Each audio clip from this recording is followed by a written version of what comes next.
Hello everybody and welcome to another Jorge Watches, the most prehistoric and Jurassic show according to the experts. Let me ask you something. When you walk to the video store, what kind of movies do you see? Do you see something like this? Or this? Or maybe this? Primeval is a science fiction drama created by Impossible Pictures, the same guys who created Walking with Dinosaurs. When I saw this at the video store, I was immediately hooked because look at the cover! It has the teeth, the actors, and what else do you need? And I have to say this series didn't disappoint. So we're gonna take a look at the first volume, that is season 1 and 2. So hold on into your butts, because this is a wild ride.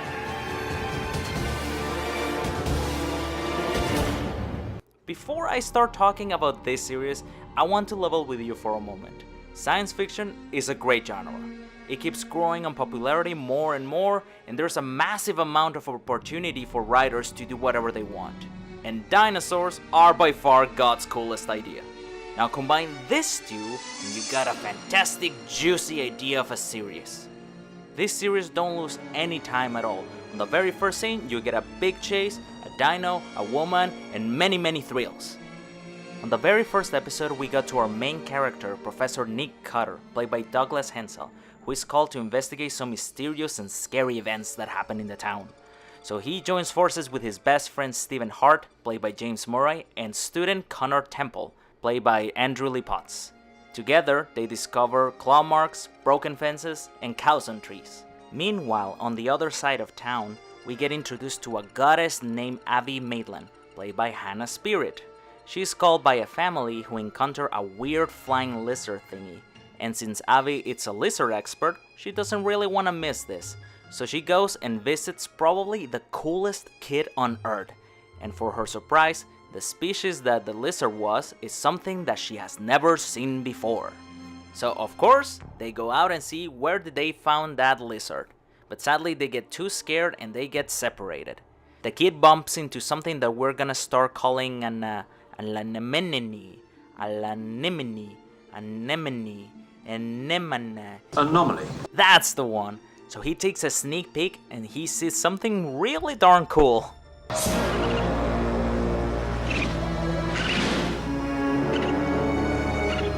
Later on, all of our heroes are brought together by a giant creature that they think it's a dinosaur. It looks like a dinosaur and behaves like a dinosaur. It's a dinosaur. And then they found out that the anomaly is a portal to the past, and that's why there's dinosaurs roaming around. Pretty weird, but it kinda works. But suddenly Cutter goes a little bit crazy and enters the portal to seek for his missing wife Helen. He finds nothing but a camera and a couple of bones, so they head back obviously. After that, they found out that Helen took a couple of selfies with the camera that Connor found in the portal. But still they can't believe she's alive. Even though later that night she teases Cutter with a nasty gift, and a tease only a woman can pull off perfectly. So now with the expertise and stamina of Cutter, Steven, Abby, and Connor, they choose to continue to be a part of this whole investigation. So they start a team that will look for anomalies and make sure that the present is safe. And for that, they need to chase dinosaurs and be chased by dinosaurs. Of course, with an interesting show like this, you need interesting characters. And what makes these characters good is not because they do everything good. It's because they make mistakes. They make stupid mistakes, actually. For example, we got Connor. This guy is the guy that you will see in a convention or a comic book store. He knows his comics inside and out. All right. I swear on my Empire Strikes Back first edition poster signed by Luke Skywalker and Dave Prowse. Ooh, careful, that's invoking a sacred relic. Yeah, like the Bible. He's awkward and does some things that will make you facepalm. Freezing. We should huddle together for warmth. But that doesn't make him bad. This guy is actually a genius. He can do the things that Cutter and Steven can't really do. He's always ready with his computer to search what type of animal they're facing. So if they're facing something like a poisonous animal, he will be ready to help and find a cure right away. He might be the one that makes mistakes more often, and he can be creepy sometimes. But one thing that he does is change. In every season he evolves, and at the end of the series you actually root for him and want him to get better and get the goal. Connor, the geeky genius with a fedora.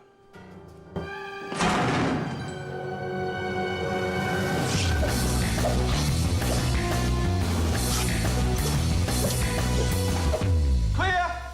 Clear, guys! Connor. Now Steven, this guy is the action guy. If the dinosaurs need to be shot or need a punching bag, Steven will do the best he can. He's also the cool guy of the group, showing his skills, smooth talk, and I'm pretty sure that every time he looks at the camera, some sparkles come from his eyes. He's Cutter's bestie, but also has some history with his wife, which can lead with some bromance drama. He's still in love with her. Is that why you trust her? Look, you know what? I don't care. Do what you want.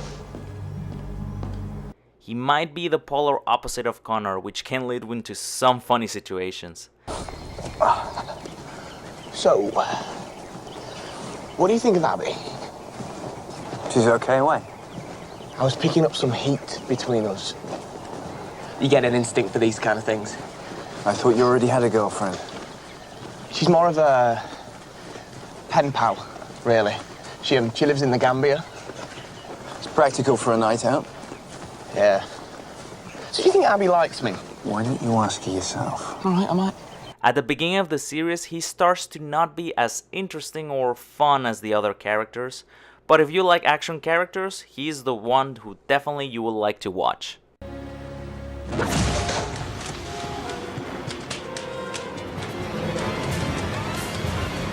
It's done.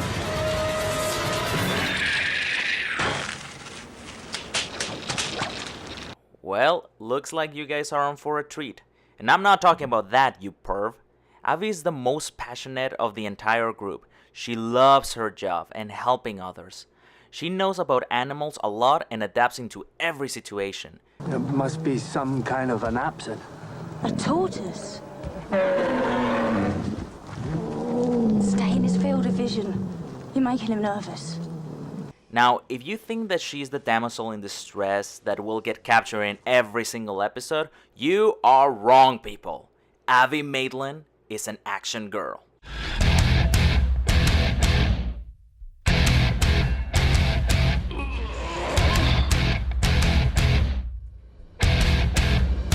Let's rock. Yeah, she brings both her brain and force to the team. But that doesn't stop her from wanting a normal life. She's like the queen of tomboy girls, looking good and not taking scum from no one. She's like a balance between Steven and Connor together. A great asset to the team, and a huge heart, sassy attitude, and Abby is one of the best characters of Primeval. Hands down, people. I'll handle this one if you like. It's my field. I know the Forest of Dean pretty well. Anyway, so about this attachment. Yes, a 6-month project studying the life cycle of parasites in elephant dung. Sounds unmissable. But no team is complete without someone that takes the lead, and that is Cutter. You know, in real life when you are a professor, you will give classes most of your time. In movies and TV, you will do that, but extreme!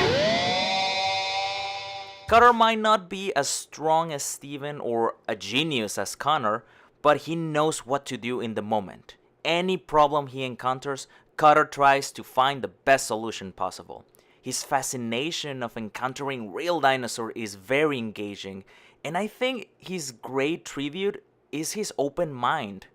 The anomalies are times equivalent of an earthquake, strong enough to rip apart the boundaries between dimensions. My guess is that the fault line ruptured at the swimming pool, then ran to the reservoir. It could crash its way through into our time again anywhere along this line. And of course, Cutter carries the most powerful weapon known to man, the Cutter Punch. Did you see that? He just punched a velociraptor in the face. Who does that? It wasn't only a punch, it was the Cutter Punch. This blew my mind when I saw this. he doesn't only punches the creature, he knocks the hell out of it. How powerful are his fists? That's right, people. If you mess with the cutter, you get the punch. Oh no, a Death Star is gonna shoot the innocent. No problem, cutter punch.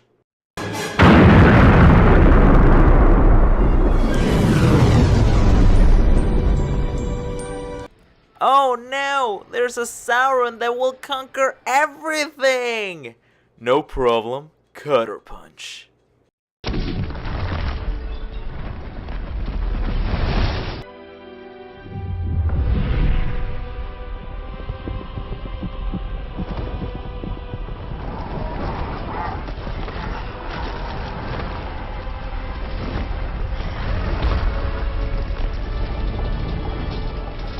Oh no! There's a giant shark and it roars!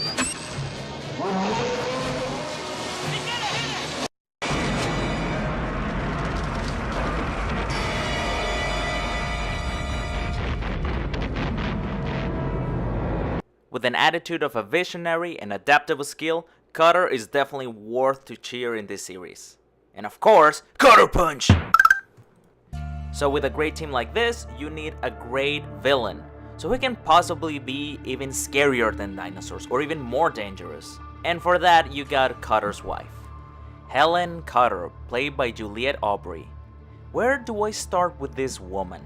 She disappears for 8 years into a world of dinosaurs, comes back and teases poor Cutter, and later on she talks about how she understands how the anomalies work, and then she talks about how humans are the bad guys that deserve nothing but death, and starts appearing and disappearing, constantly playing with Steven and Cutter's minds and constantly backstabbing people she can and wants. Oh my god. Helen is a dangerous woman, and a very cool villain in my opinion. She's the villain that you love to hate, foiling everyone she can. At first you think that she's just doing this for fun and just being a jerk, but later on you see that her plans go far beyond what is considered scary and crazy. She gets captured, she finds a way to escape. You think she's helping you, but for real she's just playing with you. You think that you have a victory over her, but you actually lost. She seems very invincible, but she isn't. Her ego is her main weakness. But how can you fight her if she's barely there? You don't know what she's gonna do next, or appear next. If she knows how the anomalies work, she has control over time and space. She can do whatever she wants! And don't piss her off, or give her a chance to be free, because when she comes back, she will make sure you pay what you did to her, because Helen is always watching you. But Cutter's team won't go down without a fight. And there are other cool team members like Claudia Brown and James Lester, who is another character you love to hate. The leader of the Research Center of Anomalies, and probably one of the sassiest persons alive. In one sentence. Mammoth on the M25. Colombian mammoth. The flavor is immaterial. Colombian is a hairless species, sir. Look, I don't care if it shaved its legs and got a bikini wax. It's on a motorway in broad daylight. Now that we're close to the ending, I want to describe the intro of the show.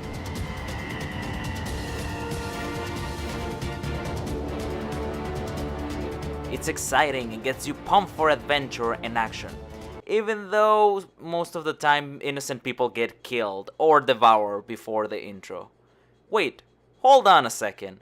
Yeah, actually the intro of the show doesn't sound as scary as it should be. It sounds something more from Discovery Channel. Actually, in most TV series where people die, most of the time it's exciting and thrilling in an innocent kind of way. Why is that? Might as well put something full innocent after a person's dead. Here, I'll show it to you.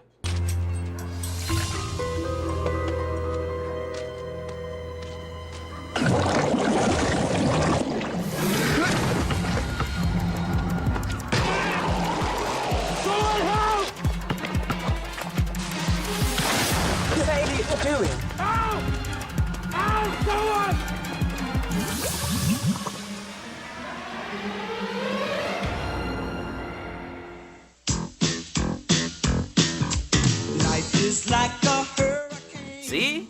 But anyways, let's get back to business. I want to point out why many people don't watch this kind of series.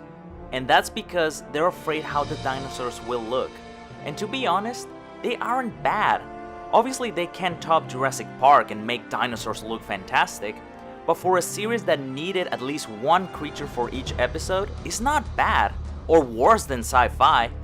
There are a ton of creatures in here, and some of them can be really creepy.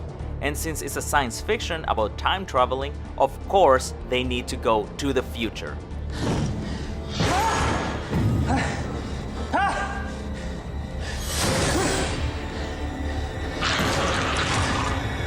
It will always keep you on the tip of your toes, and you think what creature will show up next. And with a great cast of characters, you quickly forget about how the special effects look. And if you dig a little bit deeper, you realize that a lot of thought and work was put into this series.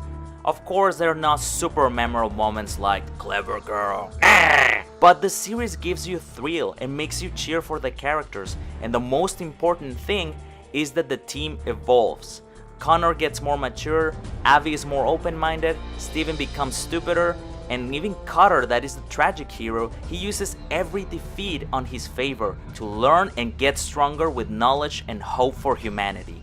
That's where the series is super strong, character development. And at the end of Volume 1, if you want more, well, you're on for good luck, because this series has 3 volumes. The menu is very exciting. It has the episodes of episode 1 or yeah, the menu sucks. And that's the first volume of Primeval. Even though it has some flaws here and there, it's still a great show to watch. It gives you dinosaurs, plenty of action, drama, romance, and pretty good characters for all in all. So if you want to recommend the next volume, or another series, or another movie, leave a comment down below, give us a subscribe, or a like. It can really help us out. And now I want to share my favorite moment of the entire series. Heavy metal dodos!